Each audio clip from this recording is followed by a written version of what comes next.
Olá pessoal, tudo bem? Espero que todos estejam bem. E a partir de agora eu vou apresentar para vocês a obra O Fenômeno UFO, Fatos, Fantasia e Desinformação, de John Michael Greer, que foi lançada pela editora Madras. Eu vou apresentar agora para vocês o primeiro capítulo, no caso o capítulo 1, e conforme eu for fazendo a leitura, eu vou dando um prosseguimento à obra. Então, o primeiro título que eu gostaria de apresentar é Antes da Chegada dos Discos, Pré-História a 1947. A maioria das histórias famosas do fenômeno UFO tem sua origem em 1947, quando o piloto Kenneth Arnold avistou 9 objetos não identificados no ar perto do Monte Rainier.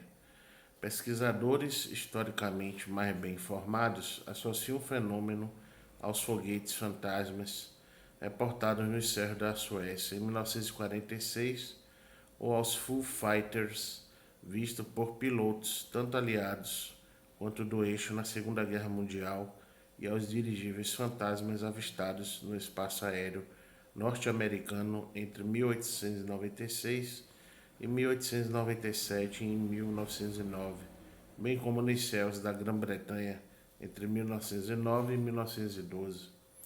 Todos esses casos são precursores importantes do misterioso fenômeno UFO contemporâneo. Entretanto, assim como os próprios UFOs, eles também devem ser inseridos em um contexto histórico muito maior. Quando um defensor da hipótese extraterrestre comenta que, ao que tudo indica, o fenômeno UFO é uma ocorrência histórica recente, aparentemente de não mais que 2 séculos, está totalmente equivocado. Desde o início da história registrada, as pessoas têm visto coisas estranhas no céu, muito parecidas com os objetos que ocupam o palco central do fenômeno UFO desde 1947. Consideremos o seguinte avistamento no Japão. Um objeto luminoso parecido com um pote de barro foi visto por volta da meia-noite na província de Kii. Voou de trás do Monte Fukuhara, a nordeste, deu meia volta no ar e desapareceu em sentido sul. Um perfeito avistamento de um UFO, exceto pelo fato de ter ocorrido em 27 de outubro de 1180. Esses avistamentos não são raros nos relatos antigos. Podemos citar mais alguns exemplos. O grande historiador romano Tito Livio descreve a aparição de um escudo do céu perto da cidade de Arpe no livro 22 de suas histórias. Observações de escudos voadores semelhantes estão registradas nas crônicas de Plínio no livro 2, capítulo 24 de sua História Natural. A crônica da Inglaterra de Holinshed descreve uma roda flamejante vista no céu por muitas pessoas no inverno de 1394, enquanto Pedro Sarmiento, um capitão espanhol da Era dos Descobrimentos, avistou um objeto em forma de escudo nos céus, acima do Estreito de Magalhães em 1580. Essa lista breve se expande muito a partir de quase todas as crônicas históricas dos mundos antigo e medieval. Na Renascença e nos primeiros períodos modernos, toda uma literatura de prodígios, vários tipos de fenômenos inexplicáveis, atingiu enorme popularidade, particularmente porque os eventos estranhos não eram raridade. Nos comentários de Pierre Boistuau, um autor desse gênero, em sua História dos Prodígios de 1560, ele diz: a face do céu tem tão frequentemente sido desfigurada por cometas cabeludos e barbudos, tochas, chamas, colunas, lanças, escudos, dragões, luas e sóis duplos, e outras coisas semelhantes que, se um homem quisesse contar na ordem aqueles que se sucederam desde o nascimento de Jesus Cristo e investigar as causas de sua origem, sua vida não seria longa o suficiente. Os escudos e as luas duplas de Boistual seriam, sem dúvida, chamado de UFO, se aparecesse nos céus de nossos dias. A franca diversidade das descrições do autor, bem como de outros escritores de prodígios, porém aponta para um fato crucial do fenômeno UFO. Ele é muito mais diversificado do que a maioria das teorias propostas a explicá-lo. Para que o fenômeno seja posto em seu contexto apropriado, é necessário que haja uma visão mais ampla, abrangendo todo o escopo de fenômenos estranhos avistados nos céus no decorrer dos séculos. A lista de escudos voadores anterior poderia ser usada como exemplo de um mau hábito próprio dos dois lados da controvérsia ufológica contemporânea. Escolher em meio a dados diversos apenas aqueles que sustentam a teoria existente. Os mesmos livros de prodígios que descrevem avistamentos de discos voadores medievais e renascentistas também trazem relato de objetos aéreos que se parecem com dragões, espadas, exércitos em guerra, caravelas e muitas outras coisas estranhas. Se os escudos voadores são admitidos como evidências, e deveriam ser, os dragões também não podem ser excluídos. Dragões e outros seres parecidos são difíceis de incluir no molde da hipótese extraterrestre. E claro que justamente por isso encontram pouco espaço nas discussões atuais. Entretanto, muitas dessas aparições aéreas refletem elementos do fenômeno UFO de hoje de maneiras surpreendentes.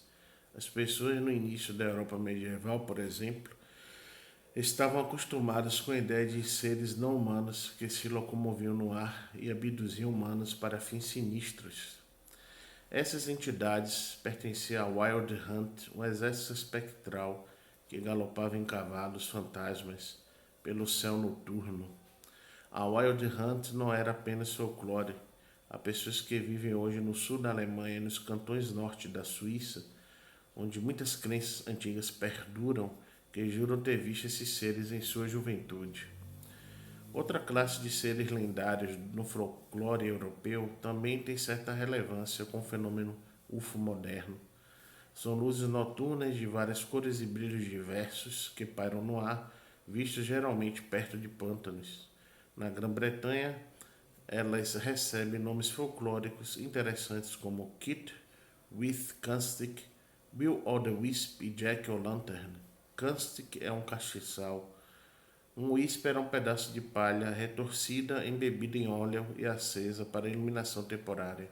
E Jack, com sua lanterna, era espírito muito antes de seu nome ficar associado às morangas iluminadas com vela que imitam sua presença em outubro, atualmente na comemoração do Dia das Bruxas ou Halloween. Tais fenômenos às vezes são explicados pelos cientistas modernos como jatos de gás metano, ou seja, gás do pântano, que entra em combustão espontaneamente. Isso, porém, não produz o efeito descrito pelas testemunhas, seja nos tempos medievais ou hoje em dia. Uma luz pairando no ar, medindo às vezes vários centímetros de diâmetro, que flutua no ar à noite por vários minutos. Na África Oriental, luzes incomuns atravessando o céu noturno são um fenômeno já bastante familiar, embora sejam atribuídas à atividade de bruxas. Essas luzes não são apenas folclóricas. O antropólogo britânico Philip Meyer, que realizou um intenso trabalho de campo em meio à tribo do Quênia, os Gusii, disse o seguinte a respeito delas: Vi com os Gusii luzes noturnas que se moviam perto do acampamento. Elas se apagavam e se acendiam de novo, exatamente como alegam os mitos das bruxas. Os Gusii dizem que as bruxas produzem esse efeito levantando e baixando as tampas de seus caldeirões no fogo, os quais carregam consigo. Outro antropólogo igualmente famoso, E. Evans Pritchard, cuja obra de 1937, Witchcraft and Oracles Among the Azand, é considerada a explicação científica clássica das crenças em bruxas, admitiu ter visto as mesmas luzes misteriosas que Maia observou e que os Azand, assim como os Gusii, as atribuiu a bruxas voadoras. Desde a aurora da história registrada, os seres humanos têm visto coisas estranhas se movendo no ar, e essas coisas geralmente se parecem muito com as esperanças, os medos e as especulações das pessoas que as viram. Era provavelmente inevitável que, com a chegada de uma época em que os povos focam suas esperanças, medos e especulações nas máquinas, as pessoas começassem a ver máquinas no céu também. Então, pessoal, esse foi o podcast de hoje. Eu agradeço pela atenção de todos e até breve.